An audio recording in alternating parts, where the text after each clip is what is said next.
তিস্তা মহাপরিকল্পনার আলোচনা শুরু থেকেই বিনিয়োগ প্রস্তাব ছিল চীনের, তবে ভারত ইস্যুতে বরাবরই থমকে গেছে সে আলোচনা। গত জুন মাসে সাবেক প্রধানমন্ত্রী শেখ হাসিনার ভারত সফরের পর আবারও আলোচনায় উঠেছিল তিস্তা মহাপরিকল্পনা, যে আলোচনায় ভারতের একটি কারিগরি দলও আসার কথা ছিল বাংলাদেশে। ভারতের কারিগরি দলের সফরকে সে সময় সরকার ইতিবাচক ভাবলেও সেটা চীনের অর্থায়নের ক্ষেত্রে বাধার কারণ হিসেবে দেখেছিল বিশ্লেষকরা। যদিও বাংলাদেশ সরকার ভারত ইস্যুতে একটু বেশি মনোযোগী ছিল, সরকারের মন্ত্রীদের আলোচনায় আভাস মিলেছিল তিস্তা মহাপরিকল্পনা যাচ্ছে ভারতের কাছেই। তবে বাংলাদেশের বর্তমান প্রেক্ষাপটে তিস্তা মহাপরিকল্পনার পথ কোন পথে, দিল্লি না বেইজিং, তা এখন শঙ্কার বিষয়। যদিও ভারত চায় বাংলাদেশের সাথে সুসম্পর্ক ধরে রাখতে, তবে বাংলাদেশ চায় দেশের মানুষের স্বার্থেই ভারতের সাথে সম্পর্ক রাখতে। এদিকে বিগত দিনে সীমান্ত হত্যার জোর আলোচনা না থাকাও ও দেশের স্বার্থে দ্বিপাক্ষিক আলোচনায় সবসময় প্রাধান্য ছিল ভারতের স্বার্থ।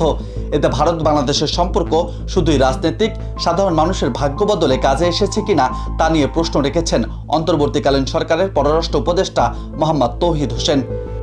আমি মনে করি যে আসলে দুই সরকারের মধ্যে তো আসলে খুবই ঘনিষ্ঠ সম্পর্ক ছিল, এটা আমরা জানি সেটা, এবং আমি আমার লেখায় কথায় বিভিন্ন সময় বলেছি, অনেকেই বলেছেন সেটা। মানুষের মাঝে কতটুকু যে সোনালী অধ্যায় চলছিল মানুষের মনে সম্পর্কের ব্যাপারে, সেটা নিয়ে আমার সন্দেহ আছে। কাজে আমরা চেষ্টা করবো যে আসলে সম্পর্কটা শুধু দুটো দেশের মধ্যে না, দেশের সরকারের মধ্যে না, দুটো দেশের সার্বিক যে অস্তিত্ব তার মধ্যে মানুষ খুব গুরুত্বপূর্ণ। মানুষ যেন ভাবে যে ভারত আমাদের খুব ঘনিষ্ঠ বন্ধু, আমরা এটাই চাই। পররাষ্ট্র উপদেষ্টার এমন বক্তব্যে তিস্তা নিয়ে ভারতের যে আলোচনা তাতে কিছুটা ভাটা পড়েছে বলছেন বিশ্লেষকরা। তবে গবেষকরা বলছেন তিস্তা মহাপরিকল্পনা ভাগ্য বদলাবে উত্তরের কয়েক কোটি মানুষের। একই সাথে ভারতের একক সিদ্ধান্তের বাদ সময়ের সাথে মরুকরণ করছে তিস্তা গর্ভকে। তাই উত্তরাঞ্চলকে মরুকরণের হাত থেকে রক্ষায় দ্রুত আন্তর্জাতিক ডামাডোল নিরসন করে তিস্তা মহাপরিকল্পনার বাস্তবায়ন জরুরি। অন্যথায় দেশীয় প্রযুক্তির মাধ্যমে ড্রেজিং করে তিস্তার নাব্যতা ফেরাতে হবে।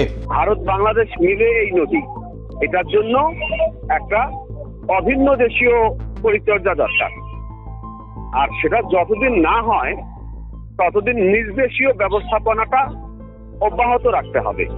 ৮,২০০ কোটি টাকার সোনালী সূর্যের অপেক্ষায় থাকা উত্তরের কোটি মানুষের অপেক্ষার প্রহর শেষ হোক।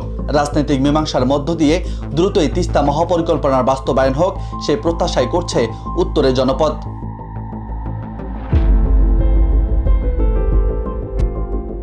রাজু আহমেদ, বার্তা 24।